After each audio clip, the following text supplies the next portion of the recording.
The year was 2150, and Earth had changed beyond recognition. Sleek skyscrapers of impossible heights pierced the clouds, their surfaces shimmering with solar panels.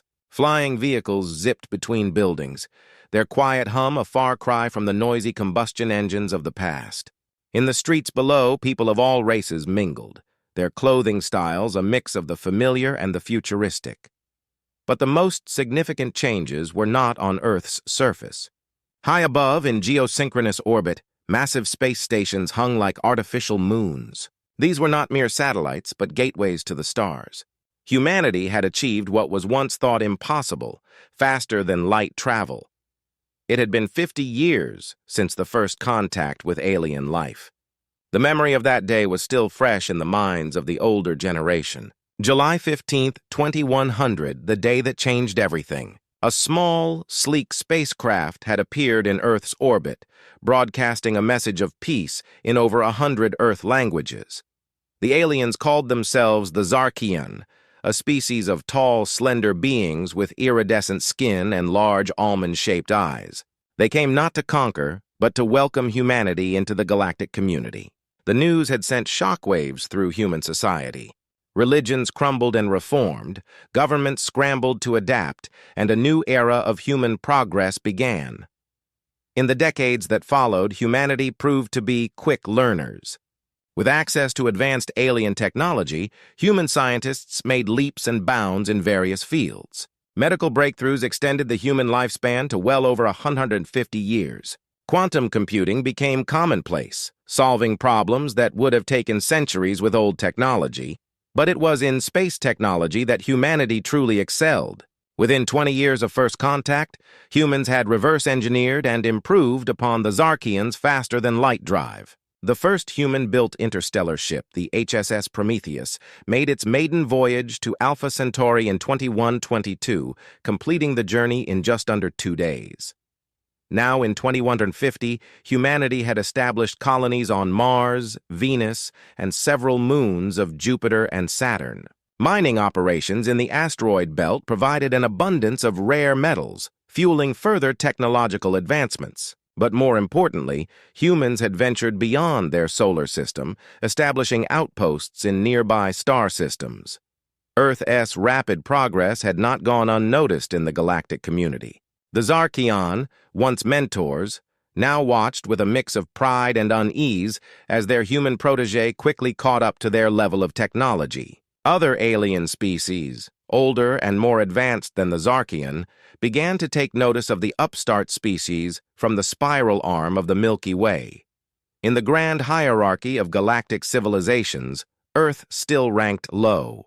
The Galactic Council, a loose federation of the most advanced species, viewed humans as newcomers, barely out of their cosmic cradle. But whispers began to spread through the cosmic grapevine.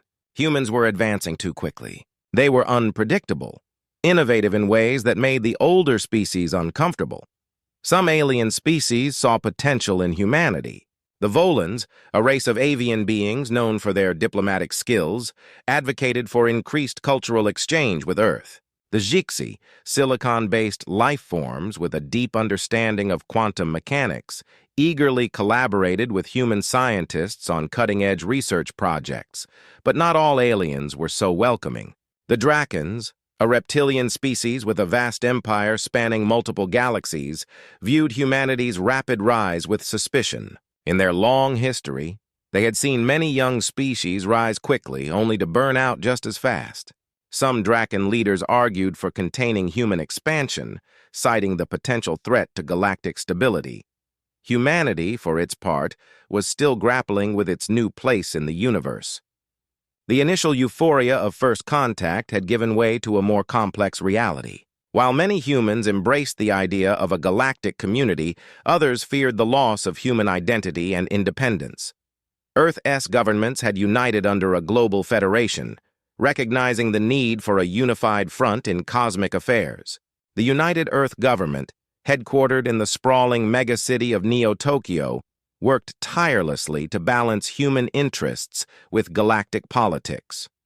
Admiral Elena Rodriguez, the head of Earth's newly formed Space Force, stood at the window of her office in the Space Command Tower. At 62, she looked no older than 40 thanks to the latest anti-aging treatments. Her dark eyes scanned the busy spaceport below, where ships of various sizes and designs prepared for both interplanetary and interstellar journeys. "Admiral, the Council is ready for you," her AI assistant's voice chimed softly. Elena nodded, straightening her crisp blue uniform. As she walked to the conference room, she couldn't shake the feeling that humanity was standing on a precipice. Their rapid advancement had brought them far, but it had also painted a target on their back. The conference room was a marvel of holographic technology. As Elena entered, the faces of Earth's top leaders materialized around the table. President Zhao of the United Earth Government, Dr. Amelia Okoro of the Global Science Initiative, and General Ivan Petrov of the Combined Military Command, among others. "Ladies and gentlemen," Elena began, her voice steady despite the gravity of the situation. "We've received intelligence that the Drakons are planning to propose restrictions on human expansion at the next Galactic Council meeting." A murmur of concern rippled through the holographic attendees. President Zhao leaned forward, his brow furrowed. "On what grounds?" "They claim we're advancing too quickly, that we pose a potential threat to galactic stability," Elena replied. "But I suspect their real motive is fear. We've achieved in 50 years what took them millennia." Dr. Okoro shook her head, her holographic dread swaying with the motion. "Restricting scientific progress goes against everything the galactic community stands for. We can't allow this to happen." "Agreed," General Petrov's gruff voice added. "But we must be prepared for all scenarios. If diplomacy fails, we need to show that we can defend ourselves." The discussion continued, strategies proposed and debated. As Elena listened, she felt the weight of humanity's future on her shoulders. They had come so far, reached for the stars and grasped them. Now they faced their greatest challenge yet, proving to the galaxy that humanity was ready for its place among the cosmic elite. As the meeting concluded, a sense of determination filled the room. Humanity had faced extinction-level threats before ice ages, plagues, world wars, climate change. They had always emerged stronger. This new challenge would be no different. Outside, the sun was setting, painting the sky in hues of orange and purple. Spacecraft continued to come and go, a testament to humanity's indomitable spirit of exploration. In labs across the globe, scientists worked tirelessly, pushing the boundaries of knowledge. In shipyards orbiting Earth and Mars, engineers designed the next generation of starships. Humanity's journey among the stars had only just begun. Whatever challenges lay ahead, they would face them head-on. The message to the galaxy was clear. Humanity was here to stay, ready to take its place in the cosmic order. Little did they know, events were already in motion that would put humanity's resolve to the ultimate test. The next chapter in Earth's cosmic story was about to unfold, and it would shake the foundations of the galaxy. The Galactic Council headquarters was a sight to behold. Floating in the neutral space of the Andromeda Galaxy, it was a massive structure that looked like a glowing crystalline snowflake. Each of its intricate branches housed representatives from different alien species across the known universe. Ambassador Sarah Chen took a deep breath as she stepped off the human shuttle. At 35, she was young for such a high-ranking position, but her brilliant mind and diplomatic skills had earned her this role. Her dark hair was neatly tied back, and her blue suit was crisp and formal, representing the best of human fashion and professionalism. "Welcome, Ambassador Chen," a melodious voice greeted her. Sarah turned to see Zalax, her Zarkian liaison. The tall, slender alien's iridescent skin shimmered under the soft lights of the docking bay. "The Council is eager to hear Earth's response to the Draken proposal."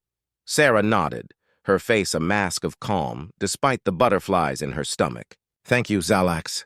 We're ready to present our case." As they walked through the winding corridors of the Council headquarters, Sarah marveled at the diversity around her. Beings of all shapes, sizes, and compositions moved about their business. Some floated in anti-gravity fields, others slithered along the ground, while yet others teleported short distances. The main council chamber was a vast, circular room. Tiered seating surrounded a central platform, with each tier representing a different level of galactic influence. Sarah noted with a mix of pride and concern that the human seat had moved up several tiers since the last meeting. At the highest tier sat the 5 most advanced species in the known universe, collectively known as the Cosmic Elders. There were the Etheri, beings of pure energy who had long ago shed their physical forms; the Chronos, masters of time who were said to exist in all moments simultaneously; the Novarians, a species so advanced that their technology was indistinguishable from magic; the Omnics, a collective consciousness. And so, esteemed members of the Council, we propose that restrictions be placed on human expansion and technological development. Sasark's forked tongue flicked out as he spoke. Their rapid advancement poses a threat to the delicate balance we have maintained for eons. A murmur rippled through the chamber. Sarah could sense the unease among many species, particularly those in the lower tiers who feared being overshadowed by humanity's rise. The head of the council, an Etheri named Lumina, spoke. Her voice seemed to come from everywhere and nowhere at once. "We have heard the Drakon proposal. Now, we will hear from the humans. Ambassador Chen, you have the floor." Sarah stood, her heart pounding but her voice steady as she addressed the assembly. "Esteemed members of the Galactic Council, I stand before you today not to deny our rapid progress, but to assure you that it poses no threat." She paused, letting her words sink in. Humanity has always been driven by an insatiable curiosity, a desire to understand and improve. Yes, we have advanced quickly, but our intentions are peaceful. We seek to contribute to the galactic community, not to dominate it. As Sarah continued her speech, she noticed the Chronos representative leaning forward, an unusual show of interest from a being that typically appeared detached from temporal concerns. "We propose an alternative," Sarah said, her voice growing stronger. "Instead of restrictions, we invite greater collaboration. Open your research facilities to human scientists. Allow us to share our unique perspectives. Together, we can push the boundaries of knowledge for the benefit of all." The chamber erupted in discussion. Some species seemed intrigued by the idea, while others remained skeptical. The Shixi representative, a silicon-based being that looked like a sentient crystal, spoke up in support of humanity. The Volans, with their wings shimmering, also voiced their agreement, but the Drakons were not easily swayed. Sasark hissed, "Pretty words, Ambassador, but actions speak louder. Your military buildup tells a different story." Sarah had anticipated this. "Our military advancements are purely defensive. We've had to protect ourselves from less friendly elements in the galaxy." She didn't need to mention the unprovoked attacks on human outposts by some of the more aggressive species. The debate raged on for hours. Sarah fielded questions from various species, some genuinely curious, others hostile. Through it all, she maintained her composure, countering each argument with facts and reason. As the session neared its end, an unexpected voice spoke up. It was Zin, the Void Walker representative. The chamber fell silent immediately. The Void Walkers rarely participated in council debates. "We have observed humanity's journey." Zin's voice seemed to echo from the depths of space itself. "Their path is unique, their potential intriguing. Perhaps it is not humanity that needs to be restricted, but our own preconceptions that need to be expanded." The impact of Zin's words was palpable. Even the Drakons seemed taken aback. Sarah felt a glimmer of hope. If a cosmic elder was speaking in their favor, perhaps there was a chance. Lumina's energy form pulsed brightly. "We have heard all arguments. The Council will deliberate and deliver its decision in 3 rotations. This session is adjourned." As the chamber began to empty, Sarah felt a mix of exhaustion and anticipation. She had done all she could. Now, the fate of humanity's place in the galaxy rested in the hands of the Council. Back on the human diplomatic ship, Sarah slumped into her chair. Her AI assistant, Aria, materialized beside her. "Well done, Ambassador. Initial analysis suggests a 62% positive reception to your proposal." Sarah managed a tired smile. "Thanks, Aria. But the real challenge is yet to come. We need to be prepared for any outcome." As the ship detached from the Council station and set a course for Earth, Sarah gazed out at the star-studded vastness of space. Humanity had come so far, but their journey was far from over. The next 3 days would determine whether they would be embraced as equals in the galactic community or forced to forge their own path. Little did Sarah know that back on Earth, events were unfolding that would render the Council's decision moot. A discovery in a remote human colony was about to change everything, catapulting humanity into a position that no one, not even the cosmic elders, could have anticipated. As her ship entered faster than light travel, Sarah Chen, representative of humanity, carried with her the hopes and dreams of billions.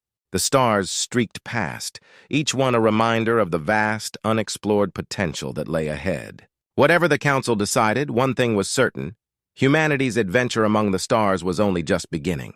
The skies above Earth's lunar colony shimmered with the usual traffic of ships coming and going. Lieutenant Commander Jack Harper stood at the main control room of Lunar Defense Station Alpha, his eyes scanning the holographic displays that showed the vast expanse of space around Earth and its moon.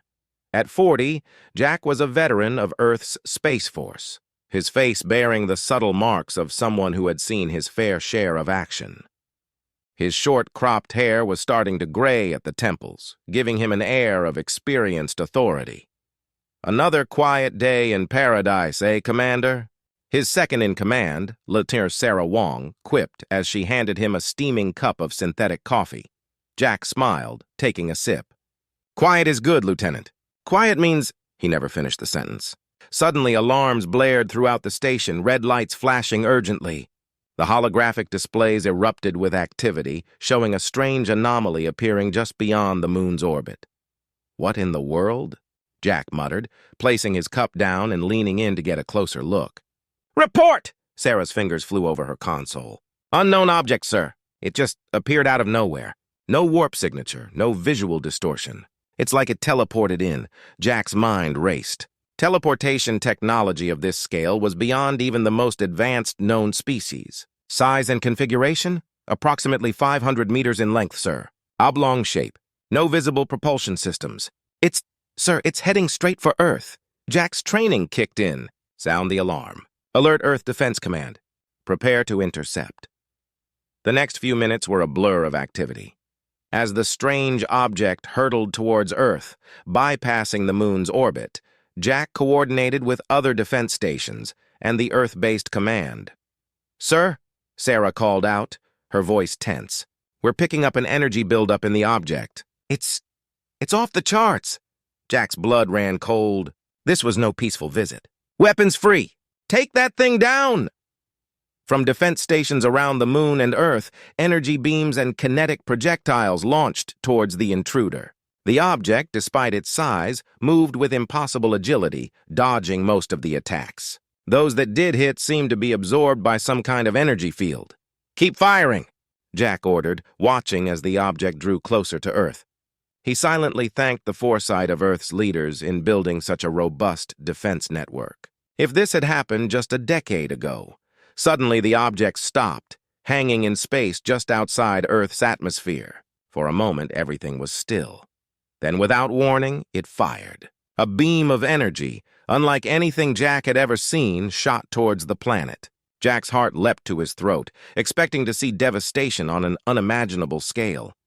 But the beam never reached the surface. It impacted against an invisible barrier, a shimmering field of energy that enveloped the entire planet. Earth's planetary shield, a technology reverse-engineered and improved from alien designs, held firm. The entire defense network retaliated. Hundreds of energy beams converged on the alien object from all directions. This time, there was nowhere for it to dodge. Its energy field flared brightly, then collapsed. The object broke apart, fragments scattering in Earth's orbit. A cheer went up in the control room, but Jack remained focused. "Status report!" Sarah, her face flushed with excitement and adrenaline, responded, "Threat neutralized, sir." Earth's shield held. No damage to the planet or orbital stations. "We're tracking the debris now." Jack nodded, allowing himself a small sigh of relief. "Good work, everyone. But this isn't over. Get me a secure line to Earth Defense Command, and I want analysis on that weapon they used. Something tells me we just entered a whole new ball game."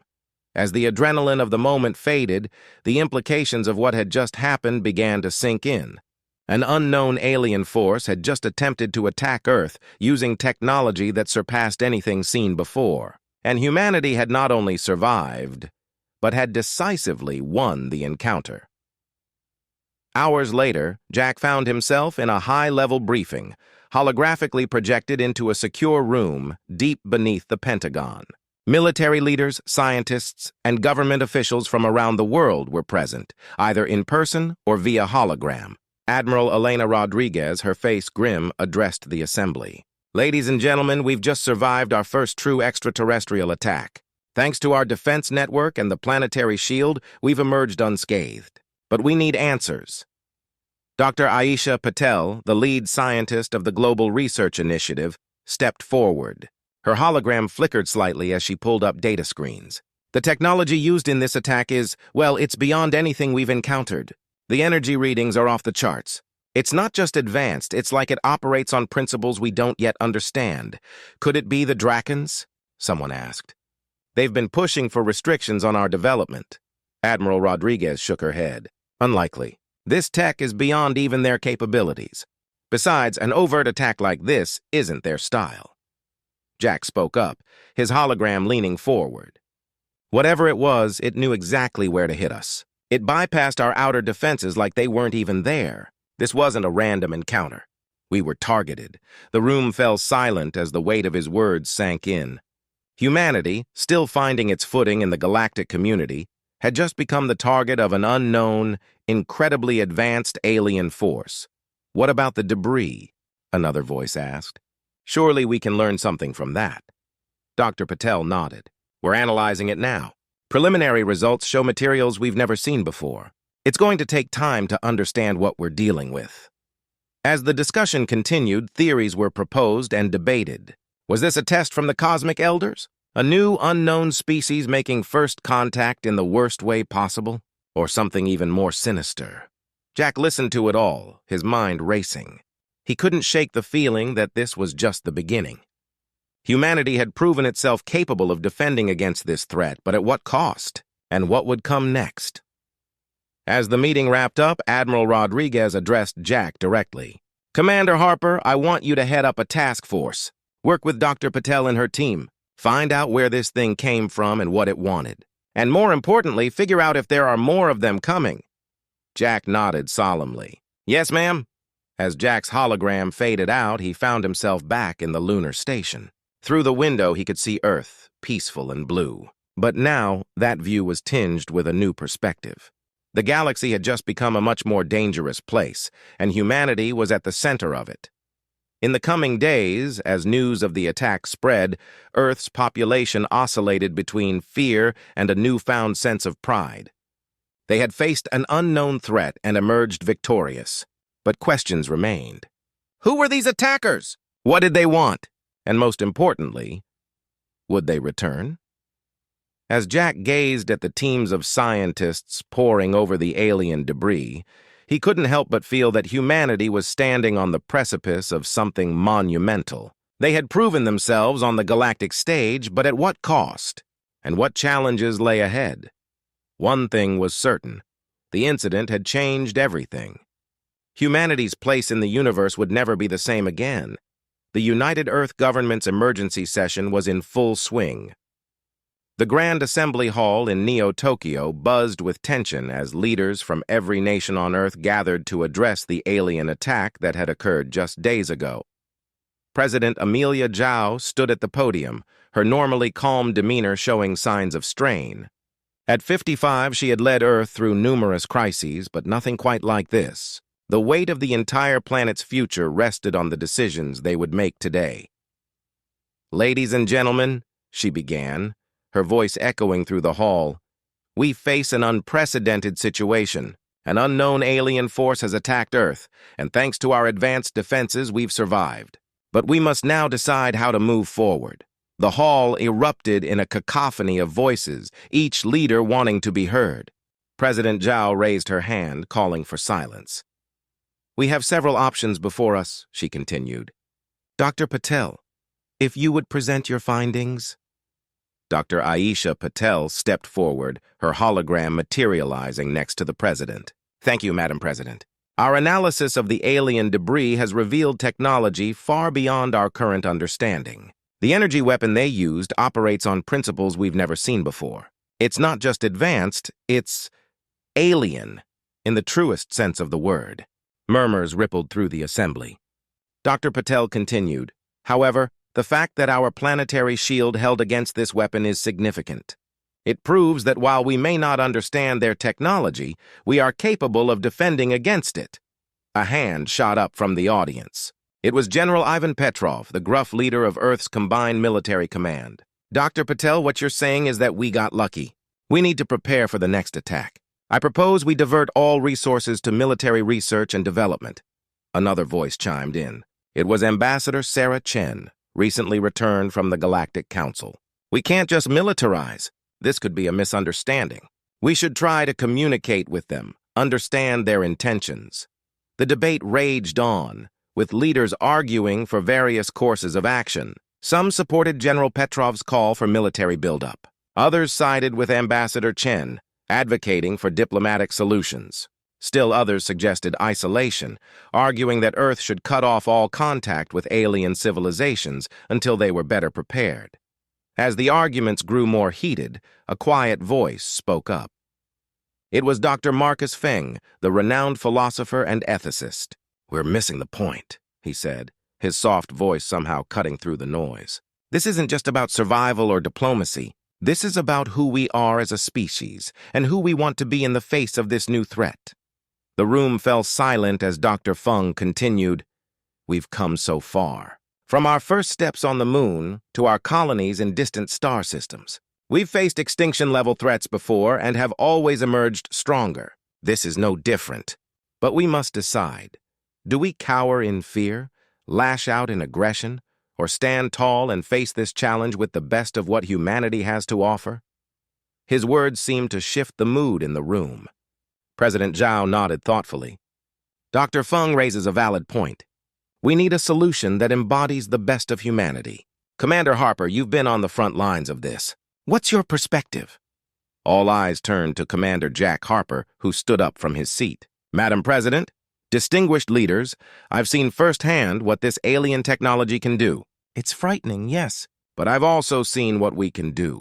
Our defense systems, our quick response, our ability to adapt, these are our strengths."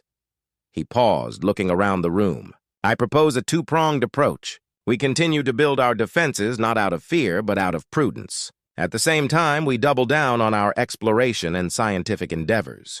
We need to understand this new threat, and the only way to do that is to push our boundaries even further." The assembly buzzed with discussion. President Zhao raised her hand again. "We've heard many perspectives today. It's clear that this situation requires a multifaceted approach. I propose the following course of action first. We will enhance our defensive capabilities, not just military, but our early warning systems, our planetary shield, and our evacuation protocols for our off-world colonies. Second, we will launch a new scientific initiative, the Cosmic Understanding and Research Division, CURD. Its mission will be to study the alien debris, advance our understanding of the universe, and develop new technologies to bridge the gap between us and this unknown force. Third, we will not retreat from the galactic stage. Ambassador Chen will return to the Galactic Council with a full report of this incident. We will seek allies and information, but we will also make it clear that humanity is not to be trifled with. Lastly, we will launch a public information campaign. Our citizens deserve to know the truth, and we will need their support and unity in the days to come." The assembly was silent for a moment, then erupted in applause. It wasn't a perfect solution, but it was a start, a path forward in uncertain times. As the session adjourned, leaders broke into groups, already beginning to plan the implementation of these new initiatives. Commander Harper found himself approached by Dr. Patel and General Petrov. "Looks like we'll be working closely together," Dr. Patel said with a smile. "The CURD initiative will need military insights." General Petrov nodded gruffly. "And we'll need your scientific expertise to make sense of these new defense systems we'll be building." As they discussed their new roles, Ambassador Chen joined them. "I'll need all the information you can give me before I head back to the Council," she said. "We need to present a united and informed front." The next few days were a whirlwind of activity. All across Earth and its colonies, the new initiatives were put into motion. Military bases buzzed with activity as new defense protocols were implemented. Research labs worked around the clock, studying the alien debris and pushing the boundaries of human knowledge. In orbit, construction began on new defense satellites, their designs incorporating lessons learned from the recent attack. On Mars and other colonies, evacuation drills were run, preparing for worst-case scenarios. And through it all, humanity's spirit of exploration didn't waver. If anything, it grew stronger. Applications for the space program soared as people felt called to be part of this new chapter in human history. A week after the emergency session, President Zhao addressed the world. Her hologram appeared in homes, public squares, and colony domes across Earth and beyond. "My fellow citizens of Earth," she began, her voice steady and reassuring. "We have faced a great challenge, and we have risen to meet it. An unknown force sought to attack us, to perhaps conquer or destroy us. Instead, they found us ready, united, and strong." She paused, letting her words sink in. "But our work is not done. We face a vast, unknown universe filled with wonders and dangers beyond our imagination. Yet, I stand here today not with fear, but with hope. Hope because I have seen what we can do when we stand together. Hope because with every challenge, humanity has grown stronger, wiser, more united. To any force out there that might wish us harm, know this: we are humanity. We have survived ice ages and asteroids, plagues and world wars. We have reached for the stars and grasped them. We are explorers, innovators, and when needed, we are warriors. We do not seek conflict, but neither do we cower from it." Her voice grew stronger, filled with determination. "To the unknown force that attacked us, and to any who might follow, I say this: we are ready, we are waiting, and we will prevail." As her speech concluded, cheers erupted across the globe and beyond. In that moment, humanity stood united, ready to face whatever the cosmos might throw at them next. The decision had been made.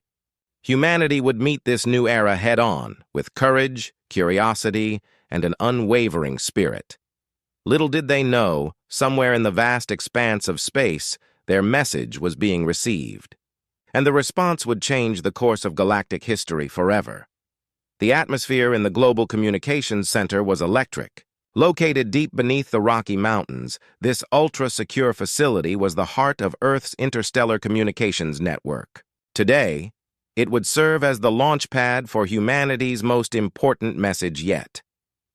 Dr. Eva Rodriguez, the lead linguist and communications specialist, stood before a bank of holographic screens. At 38, she was considered one of the brightest minds in xenolinguistics. Her dark curls were pulled back in a tight bun, her brown eyes intense with concentration. "Are we ready?" she asked, looking around at her team. Her assistant, Li Wei, nodded. "All systems are go, Dr. Rodriguez. We're linked to every transmitter in the solar system. Whatever we send will be broadcast across all known frequencies and methods of communication." Ava took a deep breath. "All right, let's hope the universe is listening." At that moment, the doors slid open, and in walked President Amelia Zhao, accompanied by Commander Jack Harper and Ambassador Sarah Chen. The room snapped to attention. President Zhao nodded to everyone. "At ease. Dr. Rodriguez, are we prepared to send our message?" "Yes, Madam President," Ava replied. "We've incorporated elements from every major human language as well as mathematical and scientific constants that should be recognizable to any advanced civilization. We've also included visual data that can be reconstructed into images and video." "Excellent," the president said. She turned to Ambassador Chen. "Sarah, you've had the most direct contact with alien species. Any last-minute advice?" Sarah thought for a moment. "We need to strike a balance. We must show our strength, but also our willingness to communicate peacefully. We're not just sending a warning. We're introducing ourselves to unknown civilizations out there." Commander Harper chimed in. "And we need to make it clear that the attack on Earth wasn't taken lightly.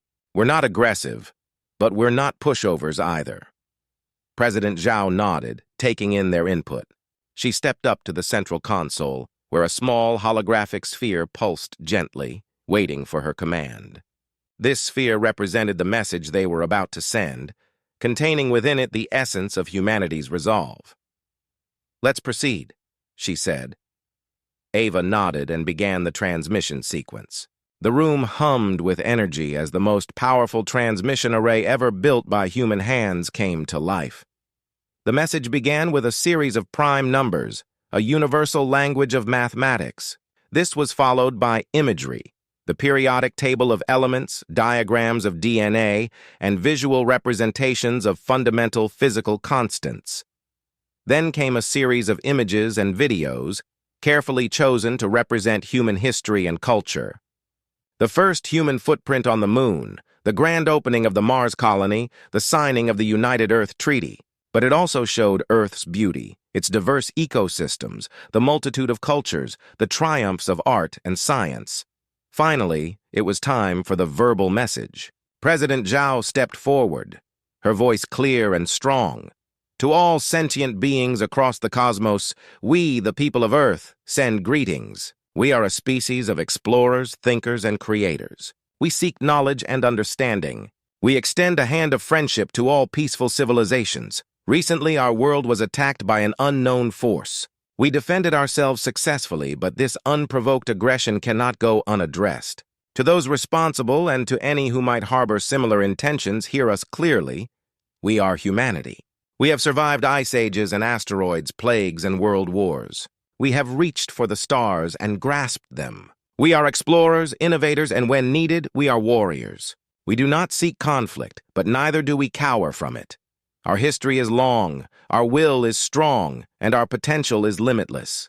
We have faced extinction many times and have always emerged stronger. We are united in our diversity, strengthened by our differences, and committed to our shared future among the stars. To those who come in peace, we welcome you with open arms. We are eager to learn, to share knowledge, and to build a better galaxy together. Our achievements in science, art, and philosophy are open to all who wish to exchange ideas in good faith. But to those who threaten our existence, know this: we are ready. We are waiting, and we will prevail. Any action against Earth or its colonies will be met with the full force of our resolve. We have repelled one attack. We stand prepared for any others. We do not know who you are or why you chose to attack us, but we are now aware of your existence and we are not afraid. If you can hear this message, know that we are no longer an isolated world ripe for conquest. We are a spacefaring civilization, growing stronger every day, with allies across the galaxy. We invite you to reveal yourselves, to open a dialogue. We are prepared to listen, to understand your motivations, and to work towards a peaceful resolution. But we negotiate from a position of strength, not weakness. To the broader galactic community, we reaffirm our commitment to peace and cooperation. We stand ready to contribute our unique perspectives and innovations to the greater good of all sentient life. But we also serve notice that humanity is a force to be reckoned with. We are humanity. We are here. We are united. And we are ready for whatever the universe has in store. This is not just a message. It is a promise, a warning, and an invitation. The choice of how to respond is yours. Choose wisely. As President Zhao's words faded, the transmission continued with more data, scientific knowledge, technological achievements, and a comprehensive star map showing Earth's location. It was a bold move, essentially saying, "This is where we are. We're not hiding." The message concluded with a repeating sequence designed to allow recipients to decode and understand all the information sent. As the transmission ended, the room erupted in applause. Tears were visible in many eyes. They had done it. Humanity had declared its presence to the cosmos in no uncertain terms. President Zhao turned to the team. "Excellent work, everyone. Now we wait." Over the next few days, the message was repeated, sent out in all directions. Earth's most powerful telescopes and sensors were trained on the sky, watching for any sign of a response. Life on Earth continued, but there was a new energy in the air. People went about their daily lives with one eye on the sky, wondering what the response would be, if any. In schools, children learned about the message, debating what alien civilizations might be like. In laboratories, scientists worked tirelessly, pushing the boundaries of human knowledge, inspired by the possibility of alien contact. Military bases remained on high alert, but there was no fear in their vigilance. Instead, there was a sense of readiness, of quiet confidence. A week passed. Then two. The sky remained silent, but humanity's resolve didn't waver. They had made their stand, declared their presence to the cosmos. Whether the response came tomorrow, in a year, or in a century, they would be ready. As Commander Harper stood on the observation deck of the lunar base, looking out at the Earth glowing blue and green in the blackness of space, he felt a sense of pride. Humanity had faced its greatest challenge and had risen to meet it head-on. Whatever came next, be it peace or conflict, discovery or disappointment, humanity was prepared. They had sent their message to the stars. Now they waited, ready for anything. Little did they know, across the vast expanse of space, their message had been received. And the response was already on its way, hurtling through the cosmos towards Earth. The next chapter in humanity's cosmic adventure was about to begin, and it would be beyond anything they had ever imagined.